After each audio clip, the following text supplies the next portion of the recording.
Welcome to Go Sephardic Podcast, where we bring you world-class speakers from around the world.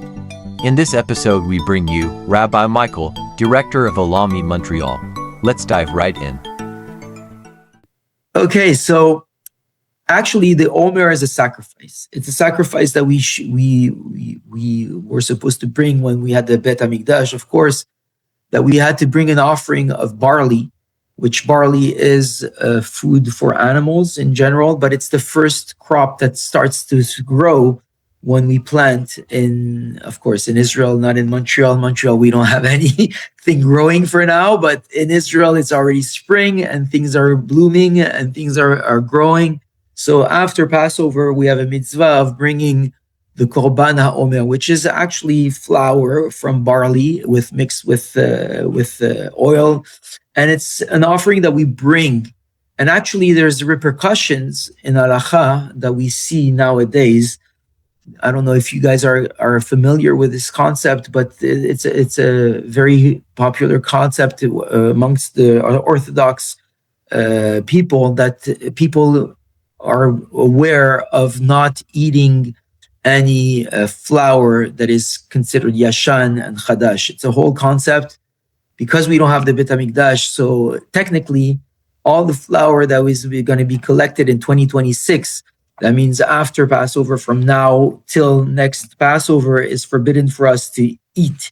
So that's the concept of chadash and yashan. When we had the Bet HaMikdash and we would bring this offering of the Omer, that would permit us to use any flour that was coming from wheat and from all the 5 cereals for the whole year. But nowadays that we don't have the Bet HaMikdash, then there's the whole concept that's written in the Shulchan Aruch, that there is an isur of eating any flour that is made from the crop that is not. But besides that, so this just to give you an idea what the Omer is, it was an offering that we used to do at the Bet HaMikdash.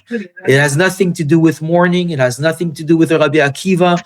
Rabbi Akiva came only 1,500 years after that we received the Torah. So what is the Omer? What is this period of time that we're living? And even when it tells us when we offer this Omer is Limachorat HaShabbat, that means the day after Passover. Why don't we count Passover? If the Yetziat Mitzrayim, when we went out of Egypt, the whole point that we went out of Egypt was to receive the Torah, right? So why don't we include the first day of Passover? Why do we start counting only from the second day of Passover and not from the first day? So Chazal, which is our sages from blessed memory, say that why don't we count the first day of Passover is because that day is made just to acknowledge all the miracles that Hashem made for us to get out of Egypt, and it has to be consecrated just for that remembrance of all the miracles. And that's the point of the Seder that we do on Passover, the first night that we sit down with our families, respected families, and we say the story and we say all the miracles that Hashem made and showed. Because we don't say, when we do Kiddush, right, for Shabbat, we do Kiddush and we say Zecher L'Yetziat Mitzrayim, to remember when we went out of Egypt. Why don't we say Zecher that HaKadosh Baruch Hu created the world? Why do we say Zecher L'Yetziat Mitzrayim? So our sages say that Hashem, when he created the world, we humans were only created on the 6th day, not on the first, and on the second. So we didn't see Hashem create water, create earth, create all the animals. Even the animals were created before man. So we didn't see Hashem create all this creation. And they say that in the Makot of Mitzrayim, when Hashem hit the Egyptians with the plagues, the 10 plagues are Keneged Asa Ma'amarot Bara et Haolam, with 10 sayings Hashem created the world. That means Vayomer Hashem Yehi Or, right? That it would be light, and he took darkness, and blood, which is humans, and all these things that Hashem proved that he is the creator of this wonderful world that he did. He can control, he can even make things that are not from this world that fire and water could not go together. But in Makat Barad, he showed that there's no laws of physics. I'm controlling the world. So all the humanity, which all the people were in general in Egypt, saw the wonders of Hashem. So Passover is made to acknowledge that Hashem is the creator of the world. But now what? So what's next? The whole point that Hashem took us out of Egypt was to give us his wonderful matana that he has in his treasure, which is a wonderful gift that he has in his treasure, which is the Torah, which is with what he created the world. So we are counting the days that we are going to get to this wonderful day, which is Matan Torah. And oddly enough, I don't know, I'm you guys from New York, when there's the New Year's, you go in Times Square and you say 10, 9, 8. Why don't we count backwards? Like, I mean, why don't we do a countdown? Why do we do a count up? Why are we counting today is the first day of the Omer, the first week, and 7 days, which is a 1 week. And we count the days and the weeks. Why don't we just do a countdown? Well, we have 48 days, we have 47 days. Why do we count 1, 2 until 49, and then the 50th is Shavuot? Actually, there's no mention of a date of Shavuot, of Matan Torah in the Torah, right? It's only, you will count 7 days, 7 weeks, and which is 49 days, and the 50th will be a Shabbaton. It's no mention, like in Passover, we say it's the 15th of Nisan. For Sukkot, we say it's the 15th of the 7th month, which is Tishrei. But we don't say any dates for Matan Torah. We just say you have to count 49 days, and the next day will be Shavuot, we will be Matan Torah. You have to understand, when we went out of Egypt, Hashem said that we could not stay 1 minute more because we had attained the 49th degree of impurity. We were so low that Hashem made us get out of Egypt, because if we would stay 1 more minute, we would not even be able to get out. So we were minus 49. Let's just say we were at 49 degrees of impurity. When we went out of Egypt, Hashem put our counters to 0. And now we have to progress and add purity in our lives, which is 49 days of purity. That means each level of purity to attain the ultimate, which is Matan Torah, which is the 50th level of understanding, of knowledge, of purity, which is great. There's a concept in Kabbalah that means the 50th. Like when we count the Omer, I don't know if you noticed, for Sephardim, I guess, not for Ashkenazim, or maybe as well for Ashkenazim, that you see that there's underneath the day that you're counting, there's like some words written over there, like chesed sheba chesed, or chesed sheba gvura. What is that? So, I mean, there's the 10 sfirot. It's called the sfirot, which is something that the Arizal revealed to us, that there's the 10 levels to get to Hashem, of course, and the way that Hashem conducts itself in this world. So you have the Sfirot, which is Chesed, Givura, Tiferet, Netzach, Hod, Yesod, Malchut, and within them you have those 7 worlds as well in each world. And then you get to the 50th, which is the realm of Hashem. Okay, it's a very metaphysical concept, and I'm not getting into it because I'm not a Kabbalist or whatsoever. But again, it's attributes of how Hashem conducts himself in this world, and we have to emulate Hashem in this world. We are given a body, a physical body, to emulate Hashem in this world, to connect to Hashem and to elevate everything that is material into a spiritual. I mean, we are given Eretz Israel, right? The mitzvah of the Omer is that Hashem, he says, when you will go into Israel, you will do the offering of the Omer. Why? Because Israel was given to us as a gift and as a utensil, a kli, for us to practice our Torah. That means when we went out of Egypt, we were made as a people. And we were in the desert. We didn't have Eretz Israel. We didn't have a land. We were in the desert for 40 years, right? And we were learning the Torah. We were getting the bread from the sky. And then Hashem decides, now it's time for you guys to go to Eretz Israel and work the land and toil the land. And what do? We bring the first thing after Passover, we bring the Omer. What does it signify? What's its significance?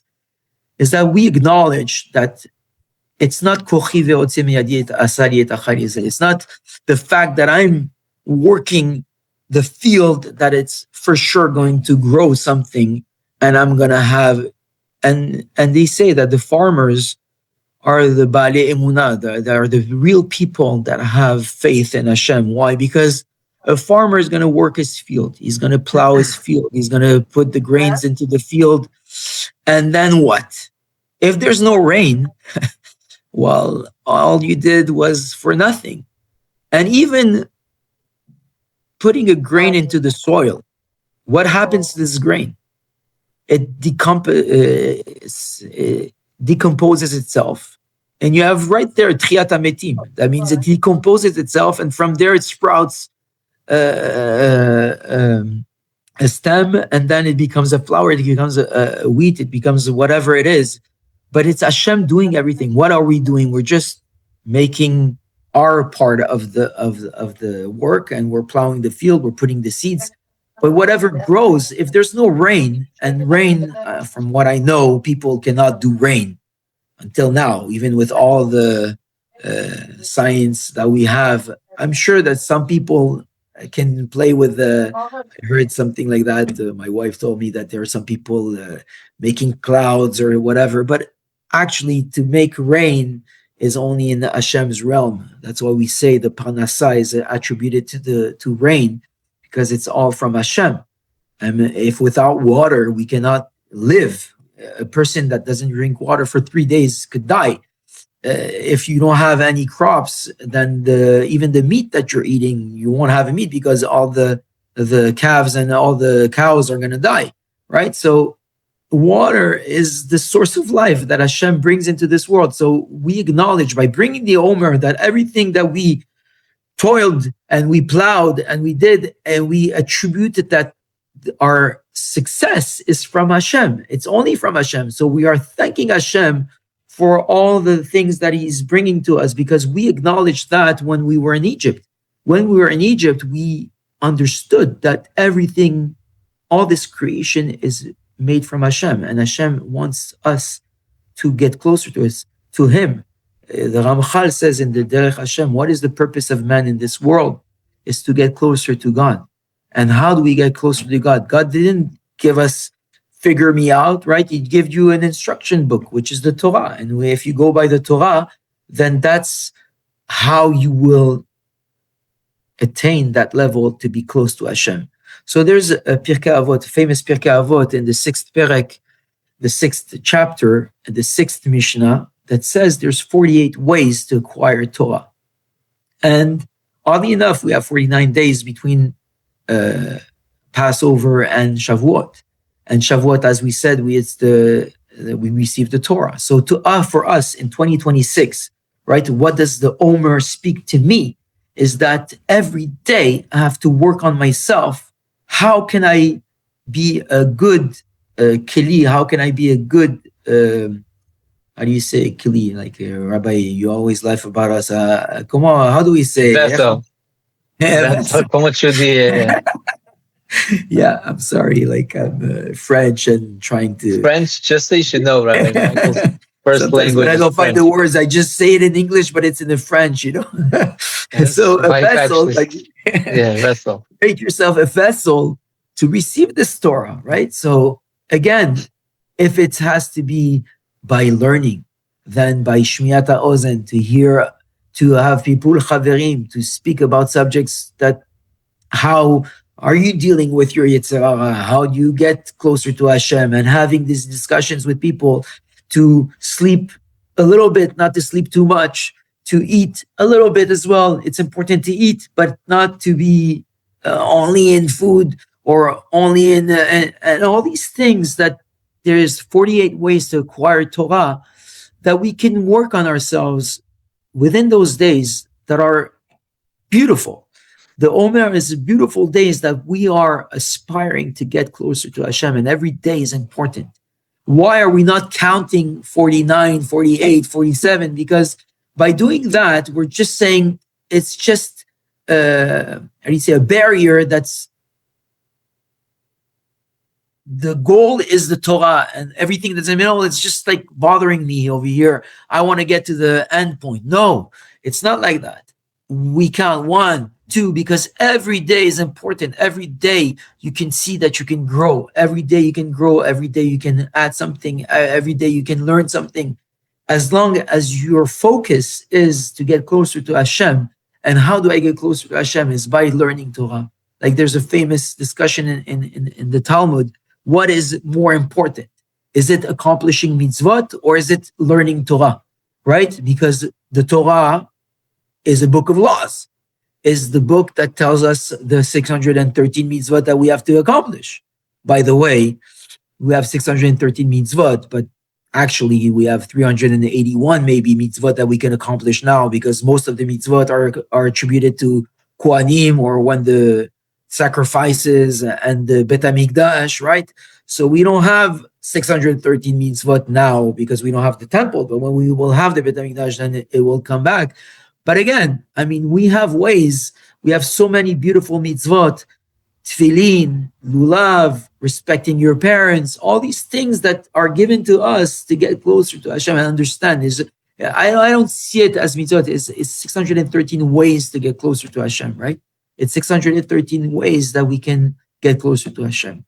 So we have to focus on that within these days to have a spiritual growth, even within yourself. What am I doing? How much time am I spending on my phone?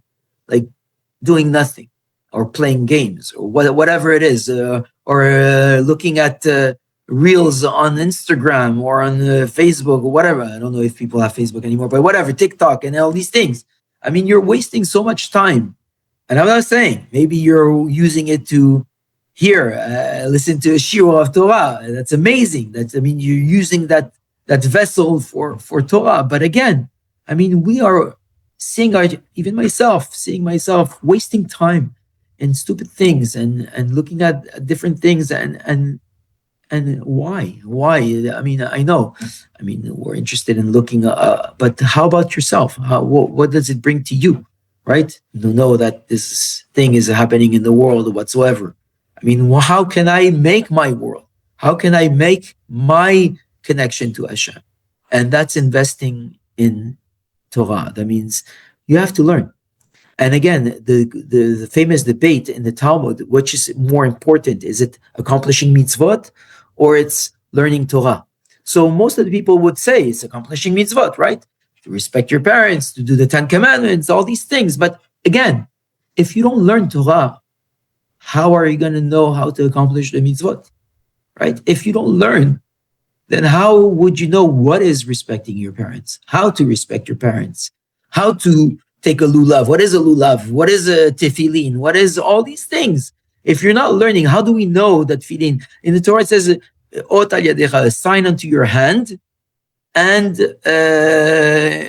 totafot in between your eyes. How do we know that it's a black box with a shin on one side, the shin on another, and it's the same tefillin that they were wearing 2,000 years ago? When you see the excavations in Masada, they see that they have tefillin the same way, the same ones that we're wearing today, with the same parashot inside. How do we keep this tradition alive? How do we know? Because we have the oral Torah, and the oral Torah is the Talmud, it's the Gemara and the Mishnah and all these things, which is learning. And if you're not learning, then you're not knowing what to do and how to accomplish those mitzvot. So again, this period of time between Passover and Shavuot, okay, you realize that Hashem is the creator of the world. You realize that Hashem is everything. And the goal is to accomplish His Torah and to live His Torah. And that's my GPS to get to Hashem in my span of time that I have in this world, right? I don't have much time in this world. I have 70 to 120 years. Personally, I don't know people that live to 120, but again, I mean, maybe people that live 100 years and whatsoever, but you are in your core of your life in between 20 to 60. I mean, you're in your and the most things that you can accomplish in your life. And why are we wasting our time with different things? Why are we not investing more into learning and to how to get closer to Hashem and even to be a better person? I mean, it makes you a better person when you learn Torah and when you see the beauty of Torah and how to treat your wife, how to treat your kids, how to educate your kids. All these things are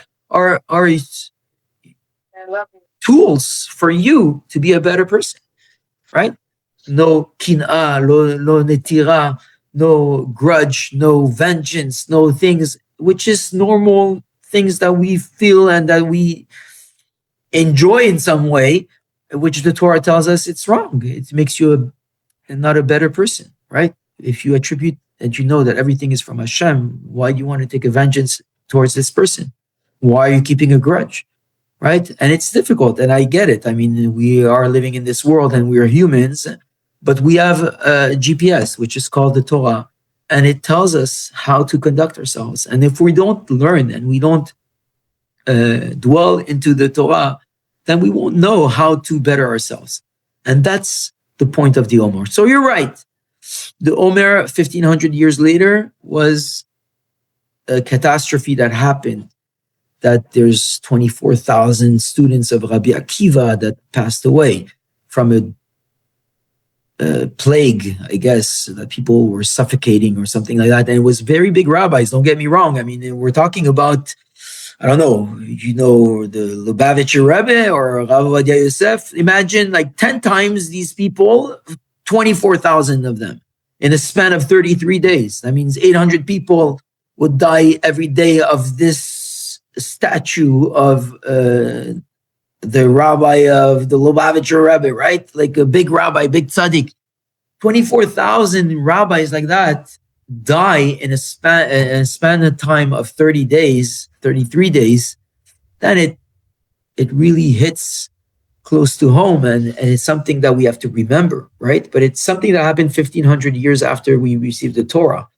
And bottom line is that Rabbi Akiva, which is our Moshe Rabbeinu from the oral Torah, like all the Mishnayot that you see in the Mishnah are from Rabbi Akiva. Why am I saying that? Because when the 24,000 students passed away, right, he went to the south and he had 5 students. Do you know who the 5 students were? And you can unmute yourself if you know 1, 2. No? I'm just going to we have a holiday coming up, right? It's called Lag BaOmer. What does Lag BaOmer? What do we do in Israel? Lag BaOmer, right? We light fires. What do we light fires? For who? Which rabbi? He wrote the Kabbalah, all the mystical parts of the Torah. Who is that? Come on, guys. Rabbi Shimon Bar Yochai. Did you ever hear about Rabbi Shimon Bar Yochai? Rabbi Shimon Bar Yochai, you say, like, for us Sephardic Moroccans, we sing it every Friday night. Bar Yochai, right? And so Rabbi Shimon Bar Yochai that wrote the Kabbalah was one of those students. Who else? I mean, we go to Tiberias. Sometimes when you come to Israel, we bring you to Tiberias. There's Rabbi Meir Baal HaNes, right? Rabbi Meir Baal HaNes.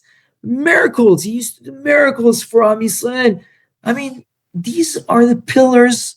And there's Stam Mishnah, Rabbi Meir, right? And Rabbi Yehuda Bar Ilai. He's buried next to Rabbi Shimon over there. When you go to Israel in Tzfat, you see it's a segula for the Parnasah, so everybody knows that. But anyways, Rabbi Yehuda Bar Ilai, every Mishnah, Halacha ke Rabbi Yehuda, Rabbi Shimon, Rabbi Yehuda, these are the rabbis that we're speaking about.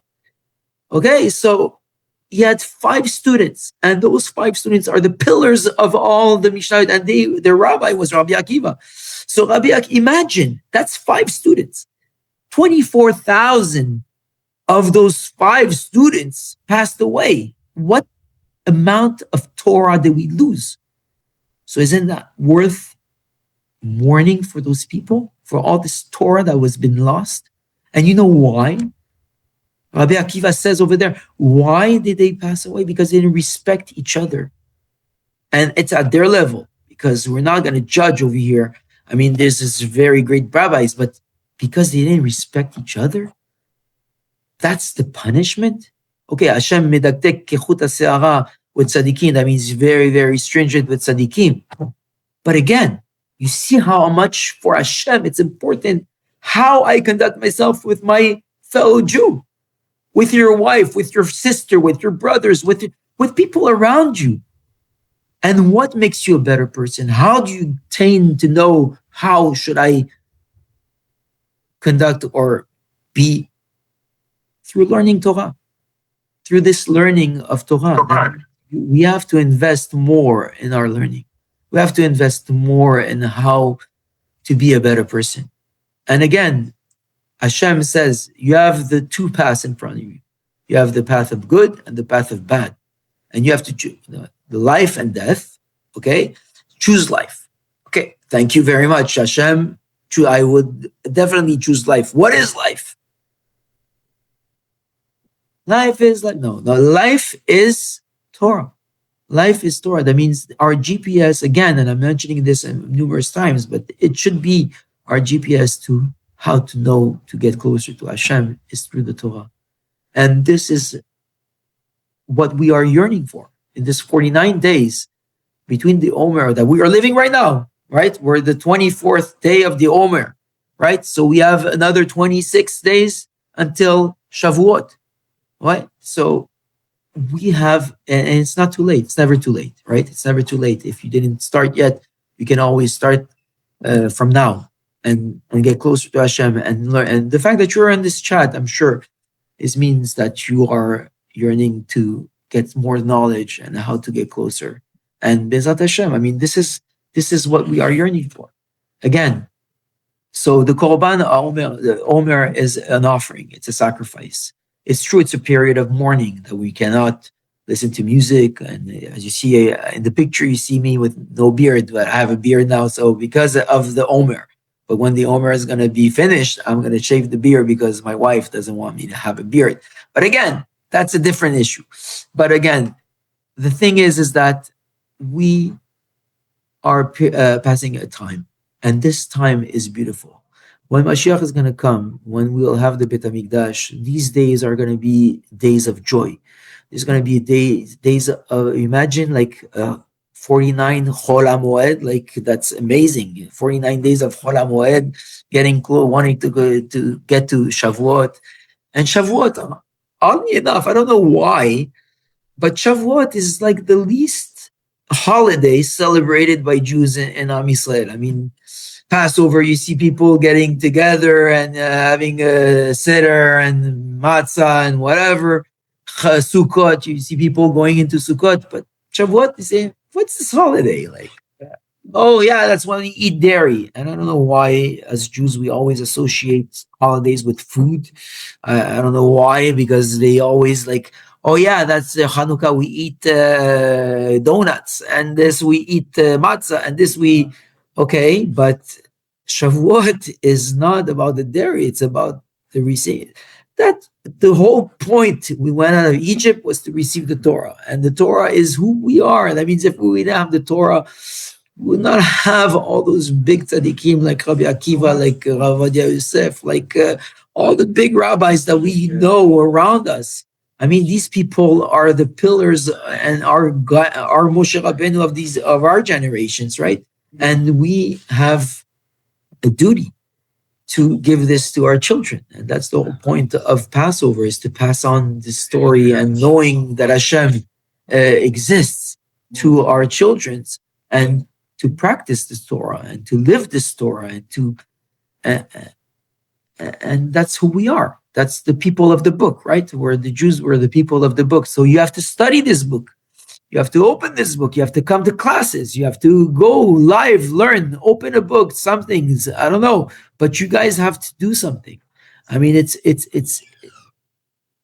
and you don't know the when you really do it, and you dwell in it, if you even if you learn 3 4 lines, you don't I can't share the feeling that you feel inside, how you feel so good in your neshama is like speaking out.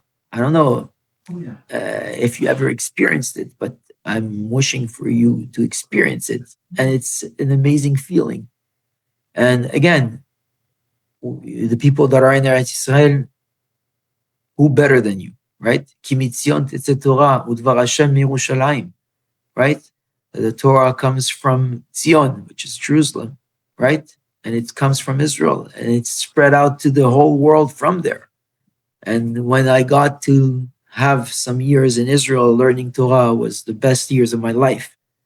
And again, and you see people that are genuine in Torah in there, like they're living really as Torah Jews. And we have to take example from those people. Even though we're in Chutz La'aretz, we're in Canada or LA or New York or whatsoever, but we still have Batei Midrashot, we still have places of studies that we can go there and delve into this knowledge of Torah that Hashem gave us. And it's only a tool for us to be better people. That's it.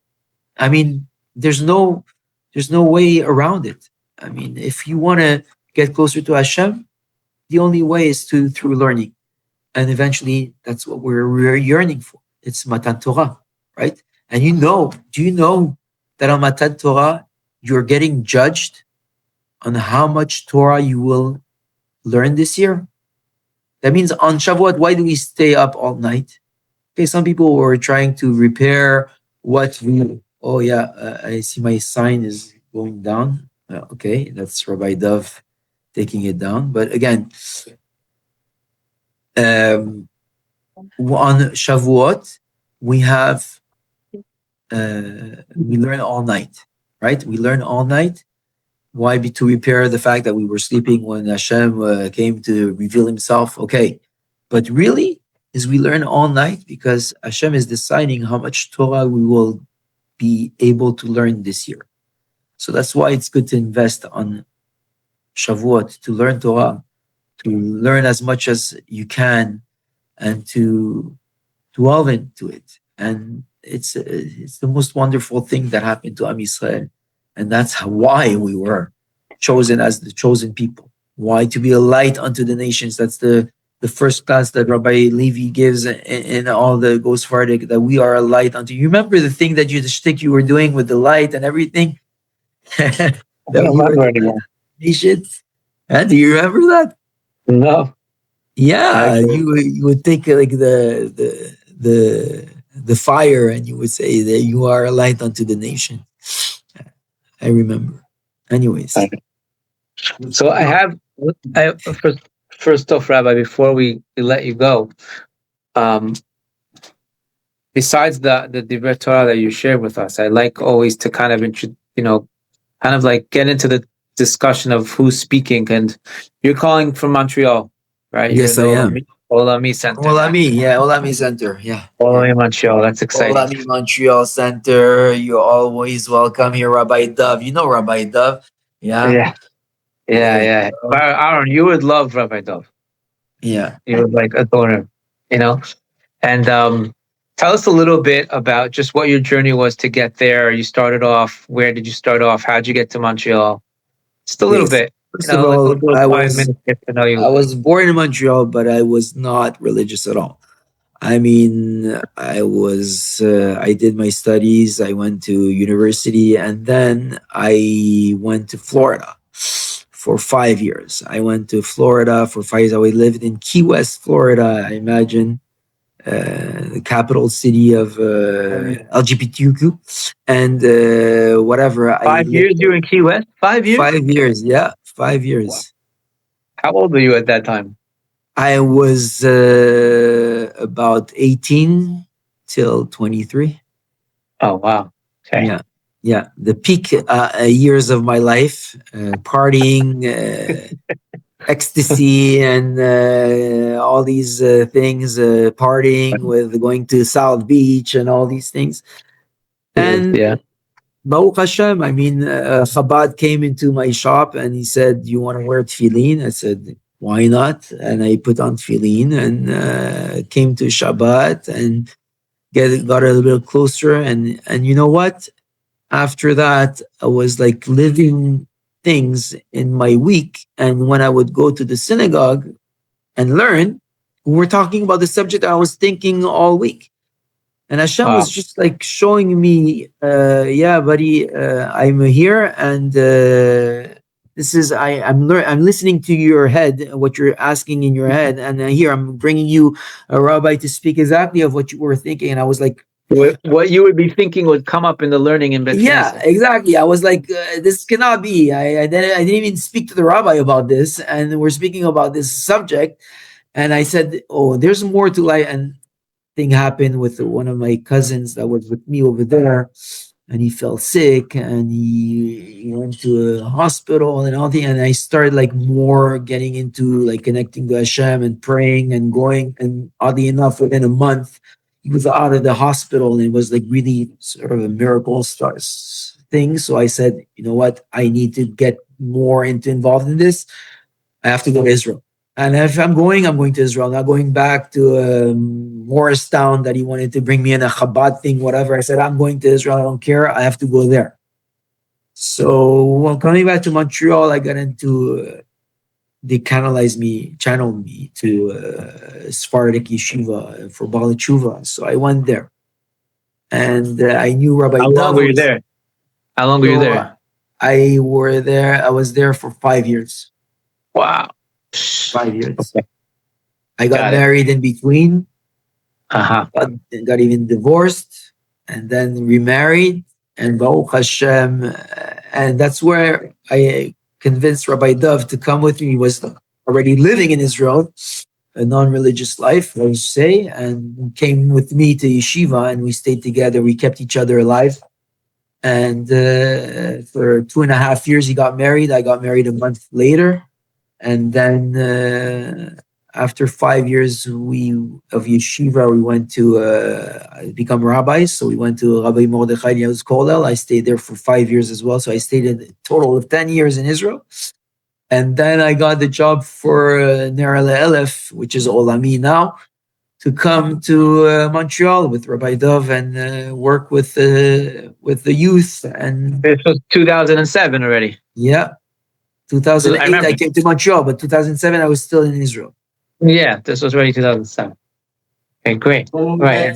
Then we met Rabbi Levy. Yeah, and I met Rabbi Levy to Rabbi Dov in 2007. Yeah, 2007. Yeah. So you staying in Montreal more than 5 years. We brought like 40 Moroccans, very hungry. Okay, so another point that's just curious, like, okay, so you're in Montreal. What are the challenges that like young people face in Montreal that might be even a little different than other places? Before 7 October or after 7 October? Let's go before and then after. So before was more drugs and assimilation, let's just say, with non-Jews and things like that. And of course, struggling, Sephardim, less maybe assimilating, but getting there. Ashkenazim for sure, like already there. But again, I mean, trying to get them to come to our center, to come to Shabbatons, to come to trips, and then they get a connection with the rabbis. And we're not judging. I mean, you can't be in this line of work judging people, and we don't judge. We just accept the people because we were there. I mean, we who better than us that could understand the people where they're standing at, because we were the same. But they have more challenges, I guess. They have more challenges with the internet, the social media, all these things. I mean, back in our days, we would go out and even play in the streets or whatever it is for kids. But now it's all video games. It's all text. People text better than talking. And I mean, it's like, no social connection over here. Like there's no... So we try to give more the social part and having people around and meeting other Jews and having an experience, going on a trip with some people, making other friends, even from different places like LA, New York, when we work with Coast Sephardic, which were the best trips actually, lifelong friendships that were built through these trips. And again, I mean, that's what we try to give to the people. And so many marriages that got done through Shabbatons, through trips, through just being around the rabbis and having these meaningful trips. It's not just going and visiting a place. It's just coming back with something, good friendships, good knowledge of who am I and what I have and what I can become. And that's our goal. I mean, and after, of course, 7th of October is people that were really far came to our center after 7th of October because they said, I'm being accused of being Jewish, but I've never been Jewish in my life. And I want to know why am I being accused of being Jewish? Because I'm proud to be a Jew. I mean, I'm getting pinpointed as a Jew.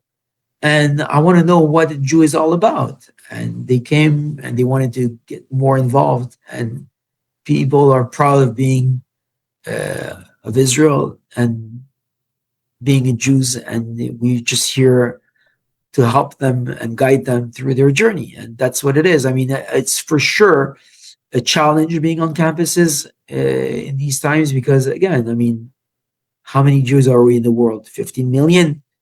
How many Muslims? 2 billion? And even people that support Israel in 8 billion population. How many people do you think are supporting Israel? Even if you tell me, and I'm really, really, really generous, tell you 1 billion people support Israel, that means that whatever post you do on social media, right, you will have 7 other posts of people bashing Israel. That means you have 1 billion people pro-Israel and all the rest not. Okay, maybe you'll tell me, oh, some people don't even care about Israel. Okay, well, okay. But again, it's for sure you're not popular. Okay? Right. People Grossly outnumbered. So that's what it is. And again, we have to be proud of who we are and stick between ourselves and understand. Like even after the 7th of October, we had a girl, amazing story, Rabbi, girl, Tatiana, her name is, and she was about to get married with an Italian guy. Okay, Italian guy. She was a fiance. She was getting married. She came to Montreal. She came from Toronto. She came to Montreal because the guy was from Montreal. And the 7th of October happened. And she had family in Israel. And she was like crying and everything. And the guy's like looking at her and saying, why are you crying? Says, you don't understand what happened in Israel. And she says, so what? I mean, it didn't happen to your family. I mean, it happened overseas. Like in it. She looked at him and she understood, like, who's that guy? Like, he doesn't even understand what I'm feeling. And she broke off the marriage and she came to Olami. She came on a Shabbaton to New York. And then she went to seminary. And Baruch Hashem, she's amazing. Baruch Hashem. Thank you for joining us for our Go Sephardic podcast. If you would like to sponsor an episode, please email us at hi@gosephardic.com.